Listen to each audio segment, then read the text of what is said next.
In the first meditation, we prayerfully considered the actual events surrounding the apparitions of Our Lady of Guadalupe, and how they echoed the events surrounding Christ's birth.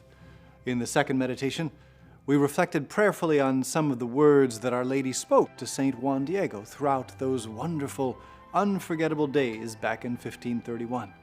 We saw how her words reiterated many of the most fundamental truths about our Christian faith. In this conference, we will examine some characteristics of the miraculous image itself, and we will discover how they too reinforce the hopes and the joys of the Advent and Christmas seasons.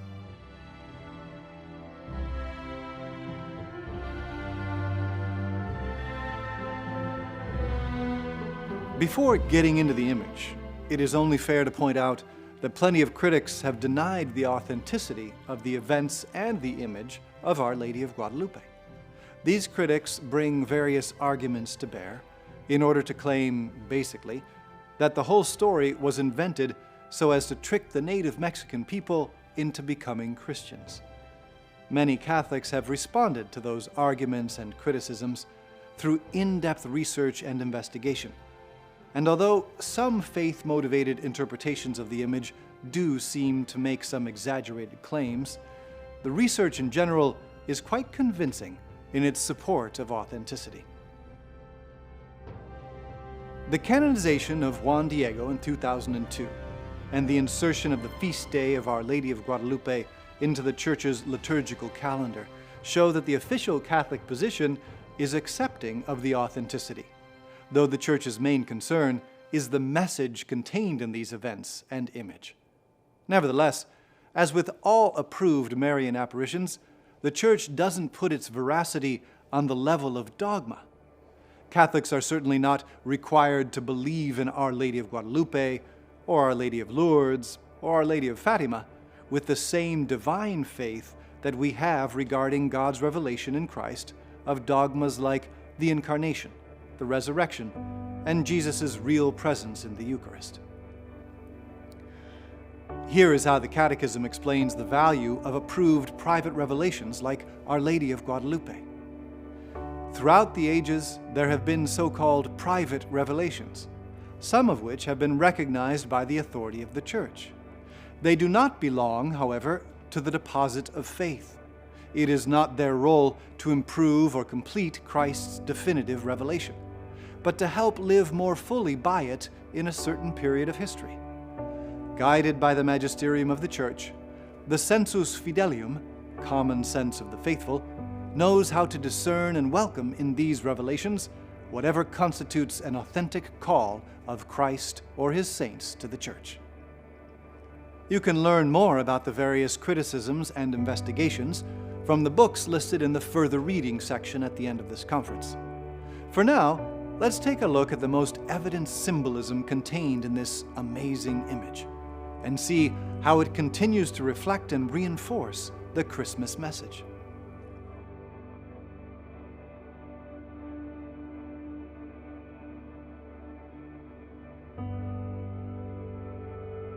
Let's begin with the background elements. We can see clearly that Mary is shown standing in front of the sun. The rays of the sun shine out from behind her, creating a kind of halo all around her. At the same time, she is shown standing on top of the moon, which is in a crescent phase. These two features immediately identify the figure with the woman referred to in the book of Revelation.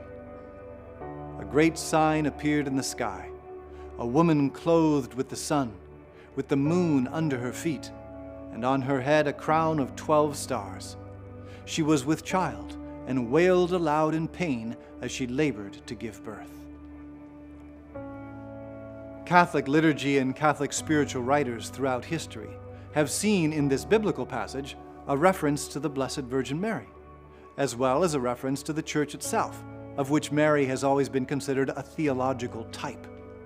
From a biblical perspective, the sun, the moon, and the stars show the cosmic repercussions of the coming of Christ.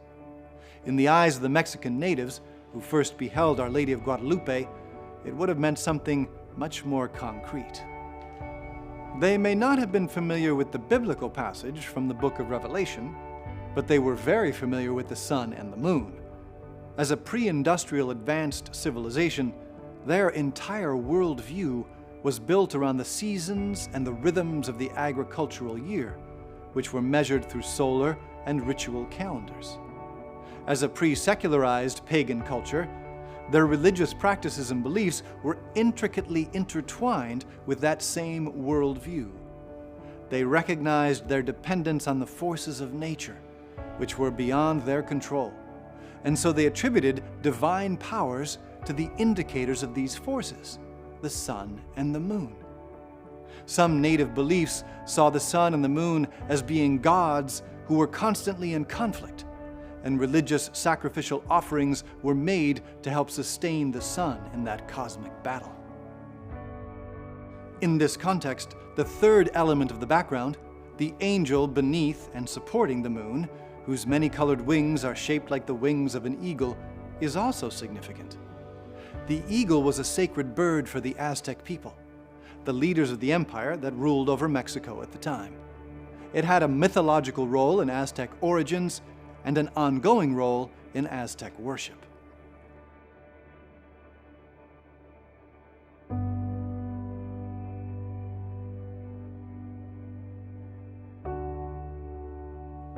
All these natural and symbolic elements are subordinated to and harmonized by the figure of Mary in the image of Our Lady of Guadalupe. For the native Mexicans, this would have spoken eloquently about the relationship between their ancient religious worldview and the new view being proposed by Christianity. The Christian worldview wasn't threatening to destroy the hopes of their ancient civilization, but rather it was bringing their hopes to fulfillment and even surpassing them through a new, more complete revelation of divine truth. Here is how a native Mexican expressed this meaning during an interview in modern times. With the harmony of the angel, who holds up the heavens and the earth, a new life will come forth. This is what we received from our elders, our grandparents, that our lives do not end, but rather that they have a new meaning. This is what we celebrate today, the feast of Our Lady of Guadalupe, the arrival of this sign of unity, of harmony, of new life. But the eloquent symbolism doesn't end there. When we turn our attention to the figure of Mary herself, we can see how almost every detail is loaded with meaning from the native Mexican point of view.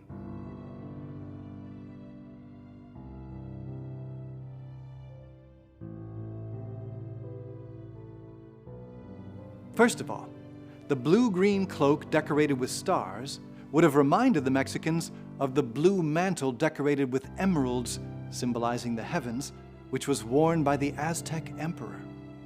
The Virgin's tunic, on the other hand, more earthly in color and decorated with flowers, symbolized the earth. That the angel beneath her holds the ends of both garments shows that her authority and her message embrace the entire universe, the entire cosmos. Next, we turn to the dark ribbon tied above the Virgin's waist. We can see the ends of it hanging below her folded hands. This was a typical feature of women's clothing among the Mexicans, but it was usually worn lower, around the waist itself. It was only worn higher up, as in the case of the image, when a woman was pregnant. This clearly emphasizes Mary's role as mother, the Advent mother patiently awaiting the birth of Jesus.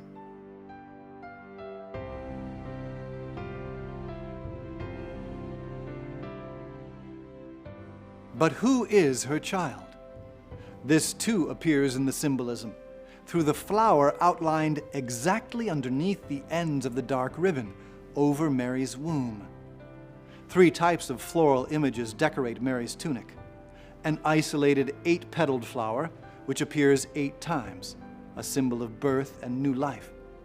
A flower cluster, including a curved stem and triangular blossom, which appears 9 times.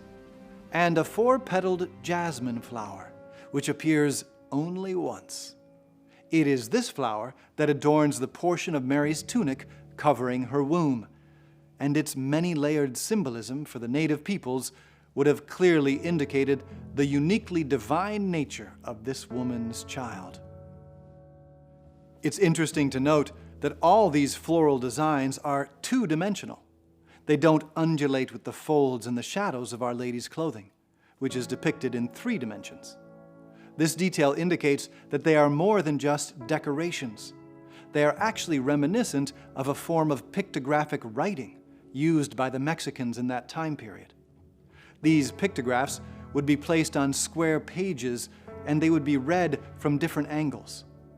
The flower cluster on Mary's tunic, for example, could symbolize civilization by its similarity to a hill near a river, but viewed from a different angle, it could also symbolize a heart with its artery connected to the Virgin's mantle, a clear reference to divine life coming to earth through Mary's mediation.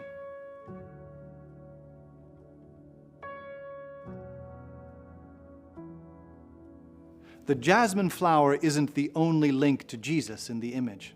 Around Mary's neck, we also see a small brooch decorated with a black cross.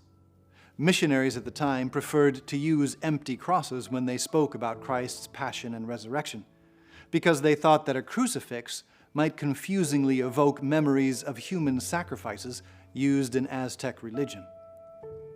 Above the brooch, Mary's face offers a tranquil and respectful countenance, emphasized by the tilt of her head and the averted glance of her eyes, both gestures indicating to the Mexicans that this celestial figure of Mary is offering a hospitable welcome to the viewer, while clearly not claiming to be divine herself. This humility also appears in the position of her feet and of her hands. Mary's hands, for the Spaniards at the time, and for the Mexicans who had already had contact with the missionaries, would have clearly indicated that she is at prayer. But in traditional native religious practices, prayer was not only expressed in words and song, but also in movement, in solemn dance. The image shows Mary engaging in this kind of prayer as well. She is shown lifting one knee in what would have clearly been interpreted as a dance step. Mary, manifested in the image as a heavenly queen through her imperial garb and cosmic symbols, is also shown as the humble handmaid whose queenship clearly flows from her beautiful worship of and submission to God.